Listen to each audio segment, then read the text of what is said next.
The 3, 2, 1 countdown has informed me that we are live, Twitter. Thank you for joining us. This is ARCA's CEO, Rain Steinberg, and our CIO, Jeff Dorman. And we wanted to discuss our new taxonomy that we published today. Just to give you a little background on what we were thinking here. So as you all know, the digital asset ecosystem has been evolving, growing, at a really incredible pace and a lot of complexity. Uh, this is something that is exciting, but also very confusing. And the evolutionary nature of the way digital assets have evolved have really made it confusing for people to understand where things are grouped, how to group them, and what to do there. So we've created this taxonomy to help contextualize these investments. We've been doing this for over 4 years, and Jeff has been a pioneer on this effort and what he's done with our fund and how he looks at the investment world, and has come up with this taxonomy. And then when you think about it, in terms of taxonomies that you're probably familiar with, usually you think of evolutionary taxonomies like kingdom, phylum, animal species. These help you understand growth and trajectory. But you also see that throughout history, taxonomies change depending on points where you are. So if you looked at a taxonomy of the digital asset ecosystem, even just a year or two ago, it might have been dominated by Bitcoin or something else. But we really wanted to come up with something that was more robust and that would grow and describe the ecosystem in a way that made more sense on how it was growing and how it was developing and help people see these differences and understand them. So I'm going to kick it over to Jeff here to go through our branches of the taxonomy, and take it away, Jeff. Great, thanks, Rain, and hello, everyone. I think as a starting point, it's helpful to break it down into the real high-level factors that we think are driving the differences amongst all digital assets. So I'm going to go into each one in more detail, but let me lay them out to start with here. So the first is just governance, right? How is this token basically making it into the world? Is it fully centralized, meaning there is one or a few key decision makers who are driving all of the decisions about the project and are ultimately driving the token as well? Or is it fully decentralized, a group of people or a group of contributors who are all working on this in a decentralized fashion? Or is it somewhere along that spectrum? And I think that's a big misnomer in a lot of the things that we read and hear about the space, is that it has to be one or the other, as if this is black or white. But really, it's a continuum or a spectrum of governance across these different projects, companies, and issuing bodies. The second factor we think about is, in fact, the issuing bodies, right? Who is actually doing the issuing then? Is it an organization or a company? Is it an individual? Is it a government body? Is it a DAO or a protocol? And we'll get into more detail there as well. Next is, after we know the governance and we know the issuer, what are the different types of digital assets? Obviously, most are familiar with the idea of a cryptocurrency, but there's really three total types. There's cryptocurrency, there's asset-backed tokens, and then there's pass-through tokens. And then finally, once we have the token from the issuing body with our governance, how does it actually accrue economic value? And we break that down into, are there financial rewards and are there non-financial rewards? And we'll go through each of those here as well. So let's start with number one. Let's start with governance. Who is issuing this? Is it centralized? Is it decentralized? Or is it on the spectrum? I think the best way to think about that is with an example of why this is not necessarily black and white. Let's talk about Uniswap. Uniswap is the largest decentralized exchange. It was built on the Ethereum protocol. It started as a centralized company or project, right? There was a single leader who built it. They got equity investments from a bunch of different venture capital firms. But over time, they moved towards decentralization, right? They then airdropped the Uni token to all of the different constituents in the ecosystem, to their investors, to their developers, to their customers, liquidity providers, et cetera. And ultimately now that Uniswap token governs the entire project. So I think this is really a good use case or a good example, because this is how we think everything's going to start to evolve. I think it makes sense for projects and for companies or other issuing entities to start in a more centralized fashion to get it off the ground, but move towards decentralization. And if you go back to SEC Commissioner Hester Pierce and look at the safe harbor that she issued over a year ago, which is still awaiting any sort of real discussion within the SEC, that was really the crux of what she was getting at, is like, let these projects or companies or issuing bodies, let them issue a token, and let's give them a 3-year safe harbor to see if they can get to some form of decentralization from where they start. So I think this is going to be a big factor, not only in terms of how decisions get made from a governance standpoint, but really just seeing all these different points along the curve, from your fully centralized companies with CEOs and boards to your fully decentralized DAOs and everything in between, like a Uniswap. Next, we'll get into the actual issuers themselves. So in traditional finance, there's really only 2 types of issuers. You have your governments, you have government bonds, and then you have your organizations, right? You have your companies issuing bonds, you have companies issuing equity.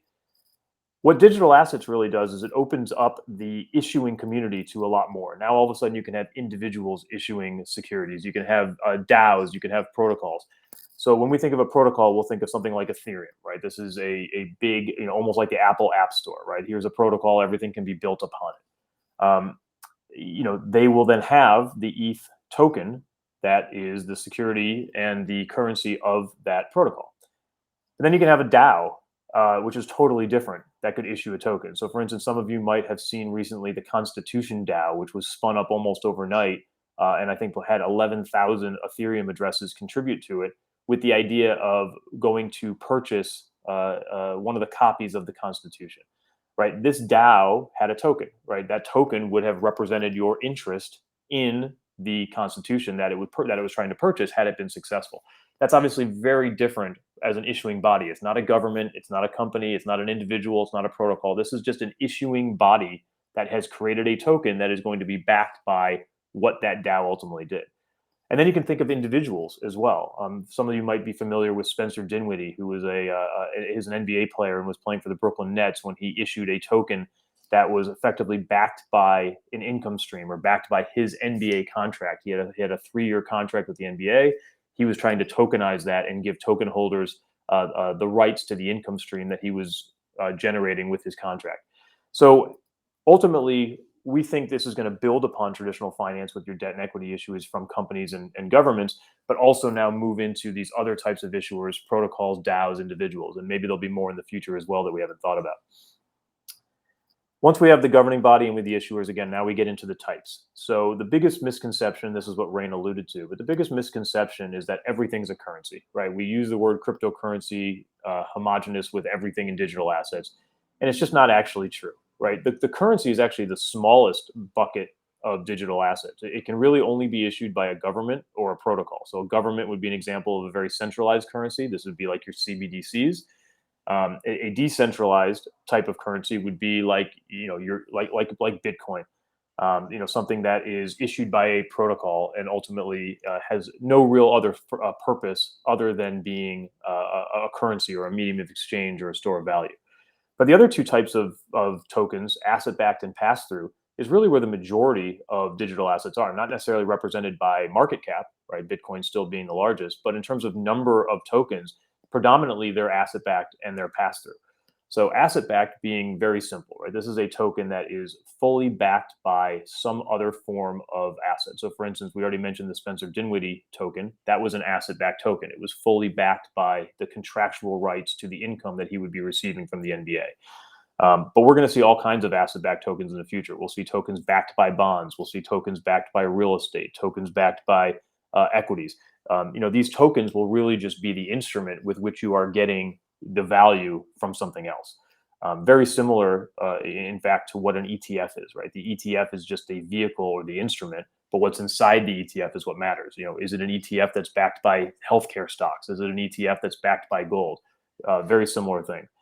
The next type of token would be pass-through tokens. And pass-through tokens is really a very broad category, because pass-through tokens mean that some form of value is going to be passed through to you for owning this token.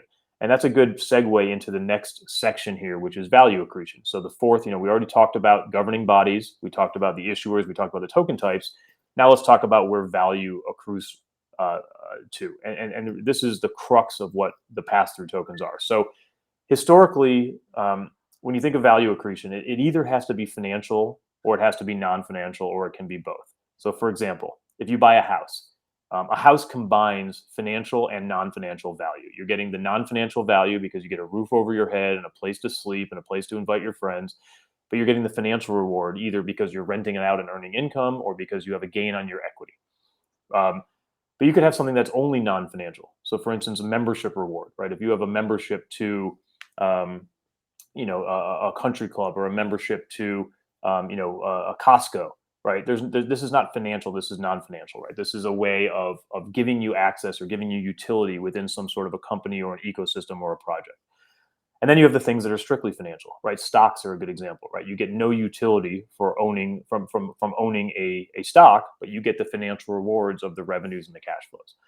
Where we think you're headed from a value accretion standpoint with digital assets is that it's now going to allow for all sorts of combinations where you're not going to have your unique assets like stocks are just financial and real estate is both. Now you're going to have everything can be both.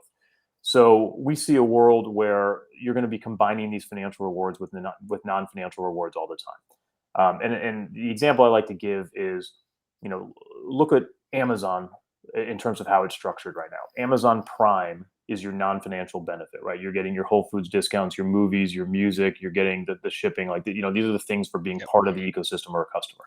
Amazon stock is how you're getting the financial reward. Digital assets basically combine that into one. And think about where we're headed now with companies like a Starbucks or a DoorDash. These are places where going forward, instead of having your Starbucks stock and your Starbucks loyalty, or instead of having for DoorDash, instead of having your DoorDash stockholders and your DoorDash, users and customers who get all the benefit from the food, this is all going to be melded together into one vehicle where you're getting both at the same time. And you can go a lot further into where this might look like in the future. For example, I was talking to a financial advisor recently who said, digital assets are changing the way I think about how I talk to my clients, because really what a financial advisor does is all you're trying to do is bridge your current assets today to your future liabilities, right? So what are your future liabilities when you get old? You're going to have healthcare costs, you're going to have vacations, you're going to have housing costs, you're going to have grandchildren. You could see a world where one day there's a healthcare token where you buy it today, and it is basically going to give you the rights to future healthcare when you're older. I don't exactly know how that might work, but that would be an example of a non-financial benefit, right? Where you're getting some utility for owning this. We might actually see a lot more municipality tokens, not really the way we're seeing it today with Miami Coin, which is kind of an experiment, but you might see municipalities issue tokens that replace revenue bonds or general obligation bonds, where not only would you be getting the financial reward in the sense of, maybe getting interest earned like you do on a municipal bond today, but you also get some benefit or utility like special access to parks, or a faster track through the airport, things like that the municipality could offer you.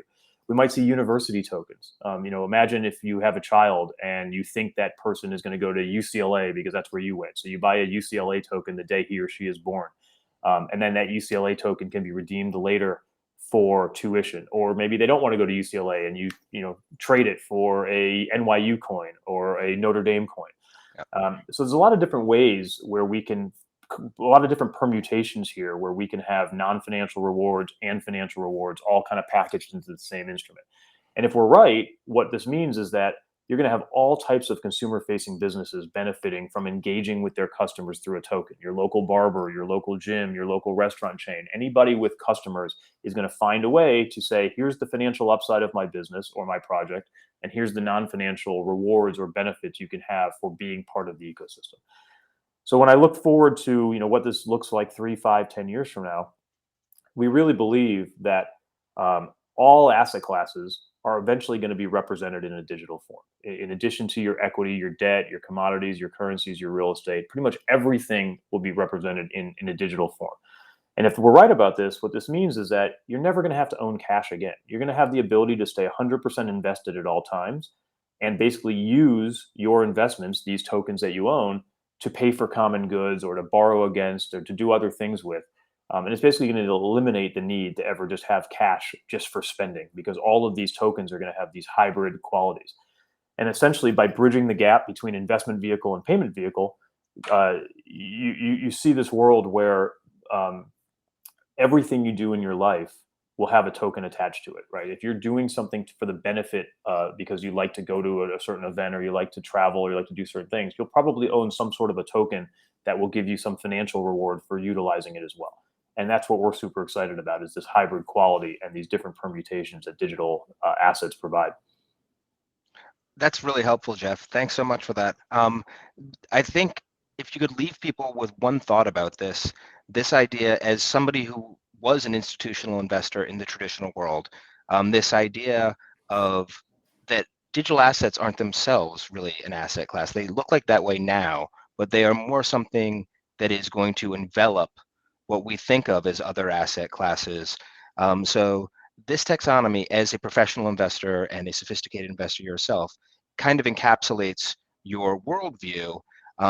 This is what we're trying to do here, is to communicate to sophisticated investors from the traditional world how to map over their thinking here and kind of expand their thinking. Is that a good way of thinking about it, that it's just broader than an asset class in that regards? Yeah, I think right now it's treated as a separate asset class because it's so siloed, right? You have your bank and brokerage world over here where you invest in your traditional equities and your debt and your real estate, and then you have your non-bank and brokerage world over here in digital assets where you're, largely investing in the types of tokens that exist today, which by all intents and purposes are incredibly limited and small compared to what the universe will look like 5 and 10 years from now. But one day when you break down those walls, you're not going to be siloed like that, and then you're going to start thinking about this as like, wow, this really wasn't an asset class. Everything that I want to do is available within this digital asset ecosystem. And ultimately, the idea of a digital asset wrapper is just the instrument that you use with which to express your views in all asset classes.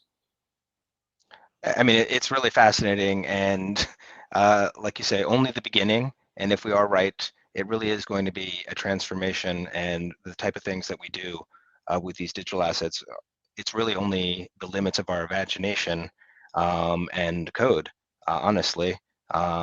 Not really, silos that are artificially imposed, like equity and debt that we've had in the past. So, and just an incredibly much more flexible way of aligning incentives. It's really helpful. Great. Well, we're excited about what this technology will yield, and all the different types of tokens, and all the different governing bodies, and all the different issuer types, and all the different ways that these tokens accrue value. So I think by using this framework, it should help both those who are already native to this industry and already understand a lot of the different token types, as well as newcomers coming in. But it certainly will be a refreshing versus what we hear most of the time today, which is just, all cryptocurrencies are the same and lumped into one bucket. True. Yes, this is very helpful, and I really think will drive the conversation forward to that future where we're seeing many different ways to express these type of alignments, and this is super helpful. Thanks for putting this together.